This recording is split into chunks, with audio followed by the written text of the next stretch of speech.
Hello everyone, welcome to the lecture 16 of water resource engineering second. आज जो topic है वो टॉपिक लास्ट टॉपिक है यूनिट फर्स्ट का, जिसमें कि हम जो वेरियस कंपोनेंट हैं ग्रेविटी डैम के उनको डिस्कस करेंगे। तो उसमें फर्स्ट कंपोनेंट जो है वो है ड्रेनेज गैलरी। ड्रेनेज गैलरी हमने पहले भी डिस्कस किया हुआ है। इसका पर्पज़ होता है कि जो भी वाटर है अपस्ट्रीम फेस में, उस अपस्ट्रीम फेस वाले वाटर की वजह से क्या होगा, सीपेज होगा फाउंडेशन में। तो उस सीपेज जो होगा फाउंडेशन में, यहाँ पे जो सीपेज होगा फाउंडेशन में, उसको प्रिवेंट करने के लिए या उसको ओवरकम करने के लिए आप यहाँ पर ड्रेनेज एक गैलरी इस तरह से प्रोवाइड करते हो, जिसे टनल टाइप का से बोलते हैं। तो उसको प्रोवाइड करने का पर्पज़ ये है, उसके प्रोवाइड करने के मल्टीपल पर्पज़ हो सकते हैं। पहला है कि जो भी यहाँ से अपस्ट्रीम फेस जो ये है डैम का, जो अगर यहाँ से कोई वाटर यहाँ आएगा डाउन स्ट्रीम या बिलो द फाउंडेशन, यहाँ से कोई वाटर सीपीएस होगा और यहाँ से वो बाहर आने की कोशिश करेगा, तो वो एक तरह का जो फोर्स डेवलप करेगा अपवर्ड डायरेक्शन का, वर्टिकल फोर्स। तो वर्टिकल फोर्स वो डैम पे लगाएगा, डैम की बॉडी पे लगाएगा। तो उसको रिड्यूस करने के लिए आप यहाँ पे क्या करते हो, एक पाथ उसको पहले से डिसाइड करके दे देते हो ड्रेनेज गैलरी के थ्रू। तो जितना भी वाटर जो होगा वो ड्रेनेज गैलरी के थ्रू सारा वाटर अपलिफ्ट जो फोर्स होगा उसके थ्रू बाहर आएगा। यानी कि जो अदर पोर्शन है बेस ऑफ डैम का, उसमें इतना ज़्यादा फोर्स एक्ट नहीं करेगा।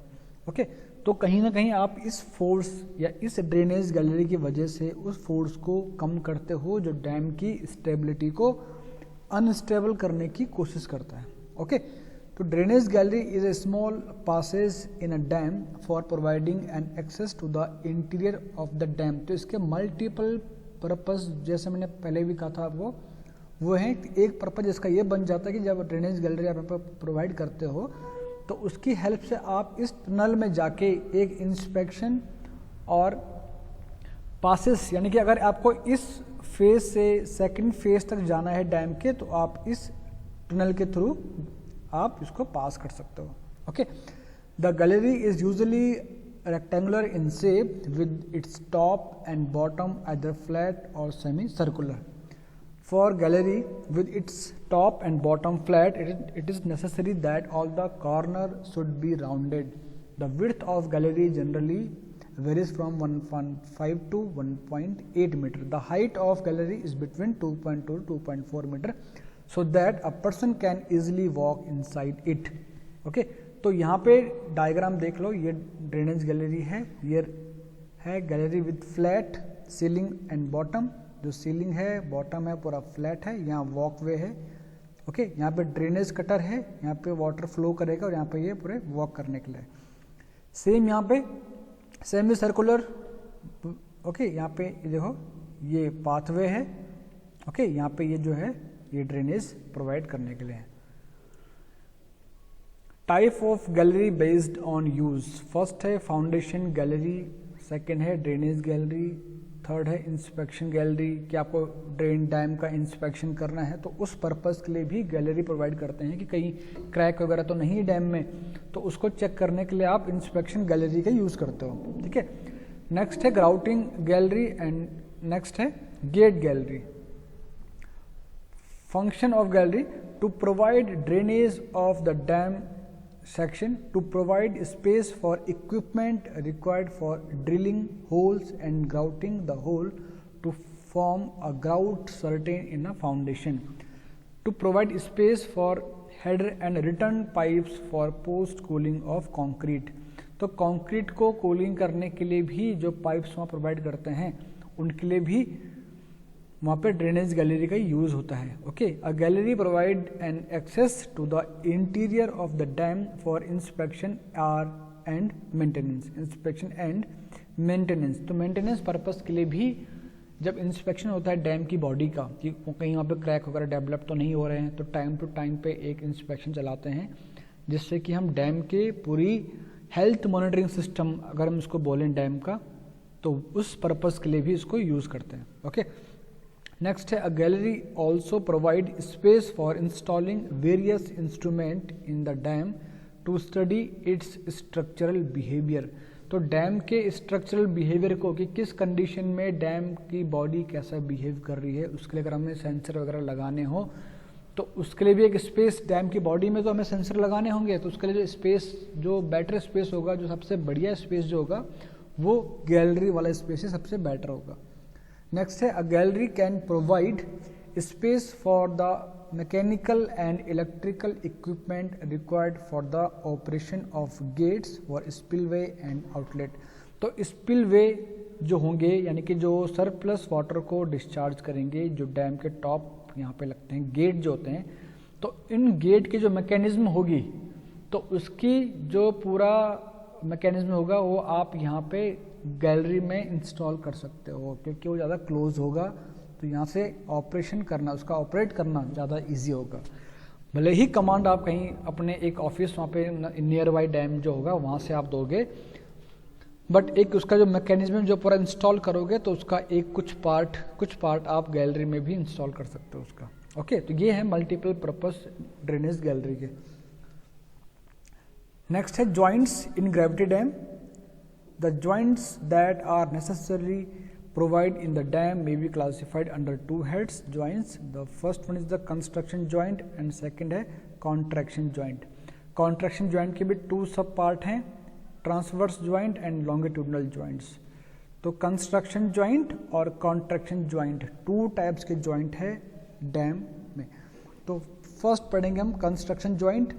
The concreting of the dam is not done at a stretch but in stage. तो एक ही बार में सारी कॉन्क्रीटिंग नहीं हो पाती है किसी भी बड़े टास्क में, तो वहाँ पे क्या होता है कि स्टेज बाय स्टेज आप कॉन्क्रीटिंग करते हो, और उन जब आप फाइनल डे के, जब आप फर्स्ट डे की कॉन्क्रीटिंग डन कर लेते हो, तो उसके लिए इस तरह का एक जॉइंट्स प्रोवाइड कर लेते हो कि नेक्स्ट डे जब आप आओगे तो यहाँ से कॉन्क्रीटिंग स्टार्ट होगा। तो अगर जॉइंट जितना ज़्यादा होगा इस तरीके से, तो बॉन्डिंग जो नेक्स्ट डे आप जो कॉन्क्रीटिंग, जो फ्रेश कॉन्क्रीटिंग डालोगे उसका बॉन्डिंग उतना ज़्यादा स्ट्रांग होगा। ओके, कभी भी आप इस तरह का जॉइंट नहीं छोड़ते हो ऐसे वर्टिकल, नेक्स्ट डे पर आप यहाँ से स्टार्ट करोगे, ऐसा नहीं करते हैं।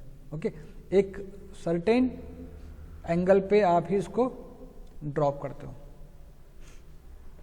Each stage of the concreting is known as lift. Lift is nothing but thickness of a horizontal layer of concreting laid once. In concrete dams, the thickness of each layer on, or in other words, the lift is kept about 1.5 meter. तो one lift equal to होता है 1.5 metre के।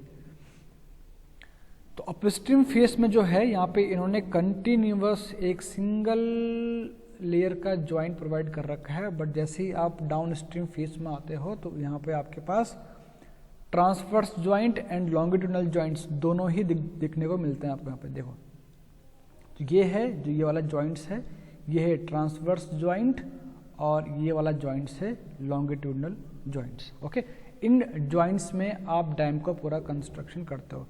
The horizontal joints between two successive lift is known as construction joint.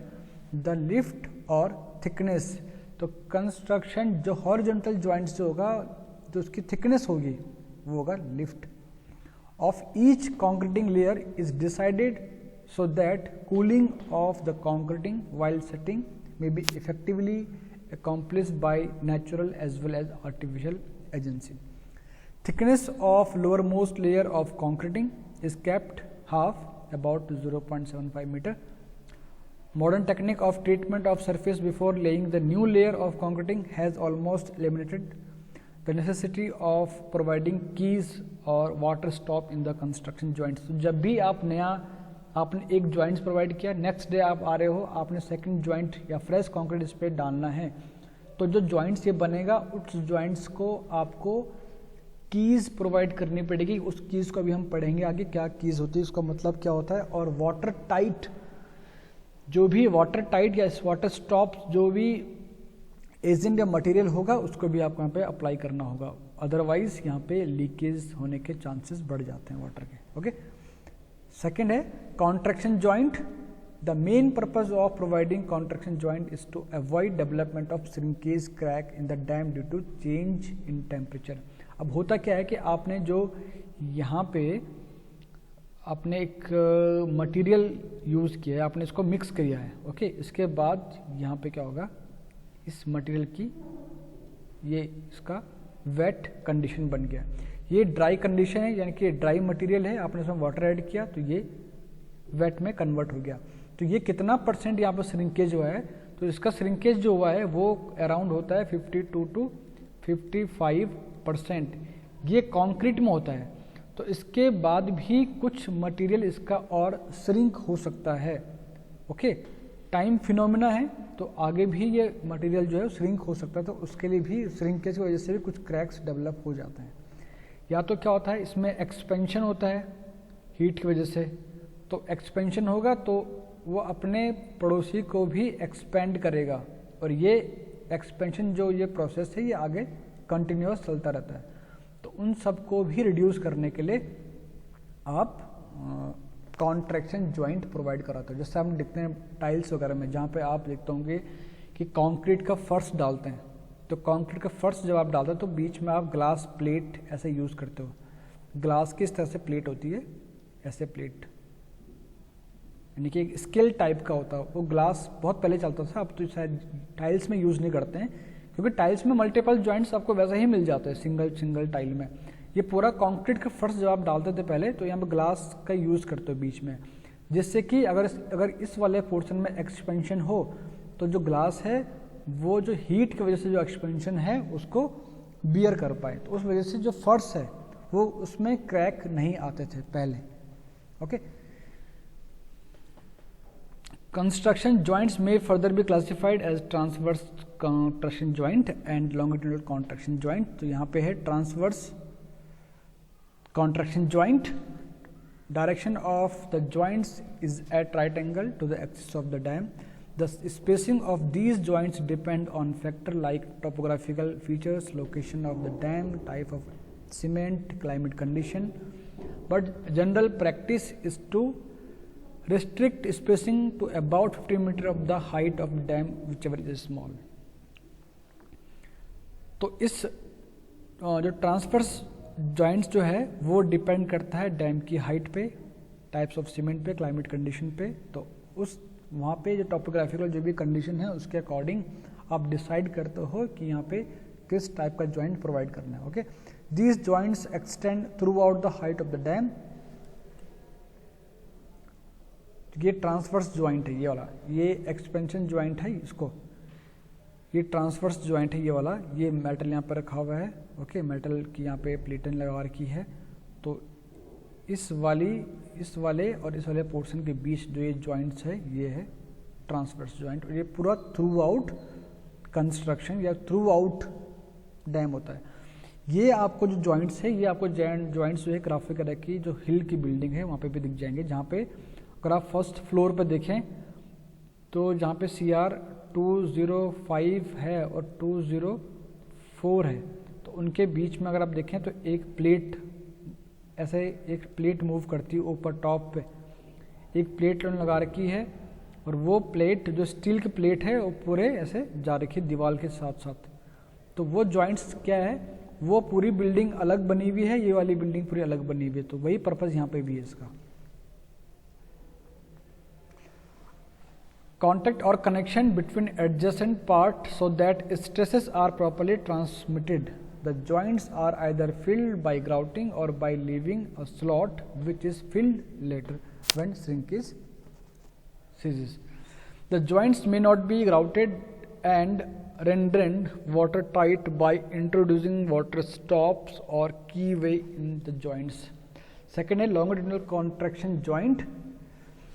These joints are provided along the direction of the axis of dam. These joints are considered objectionable from safety points of view as they may coincide very closely with the plane of maximum shear. Longitudinal joints do not run continuously. Okay, next है, however they are continuous in a vertical direction. They are laid between two adjacent transverse joint. These joints are provided with keyway so they transmit the principal stress. Okay, it's a device with the help of which shearing stresses from one block are transferred to the adjacent block. तो एक block से second block पे अगर आपको load या stress transfer करना है तो शेयर की जो होती है उनकी हेल्प से ट्रांसफ़र होता है। यहाँ पे देखो। तो इस तरह से उन्होंने ट्रांसफर्स ज्वाइंट विद की वे इस तरह बना रखा है। जो ये ज्वाइंट्स तो है, ट्रांसफर्स ज्वाइंट है, बट इन्होंने इसको इस फॉर्म में बना रखा है कि जिससे जो यहाँ का जो लोड ट्रांसफ़र होगा वो इजीली यहाँ पे ट्रांसफ़र हो जाए विदाउट एनी डैमेज। और ये वाला सेक्शन का जो स्ट्रेस होगा, इस ब्लॉक का जो स्ट्रेस होगा वो इस ब्लॉक में ट्रांसफ़र हो जाए। Okay, cause effective interlocking also key ways may be several shapes such as triangular, trapezoidal and trough shaped. Water stop. The main job of water stop is to prevent leakage from the dam. आपको water prevention भी यहाँ पे इसको कह सकते हैं आप लोग, और वाटर प्रूफिंग भी। The may be made of copper, steel, seat, lead or of natural rubber and plastic. Metal water stops are provided only in the case of non-yielding foundation. Rubber water stops are used in the case of foundation is of yielding type. Drainage well filled with asphalt. asphalt यानी कि जो bitumen और aggregate का जो mixture होता है, that is called asphalt. तो bitumen एक बढ़िया एजेंट है वाटर टाइटनिंग के लिए, are also sometime used along with water bar. Water bar are also a type of water stop. तो water bar जो है वो एक तरह का water stop एजेंट ही है। ओके, तो ये था आपका लेक्चर नंबर 16, और आई थिंक मुझे लगता है कि आपका यहाँ पे सिलेबस पूरा हो गया है इसका। एक बार हम चेक कर लेते हैं सिलेबस पूरा, यानी कि आपका लेक्चर 1 का सिलेबस मैं कह रहा हूँ।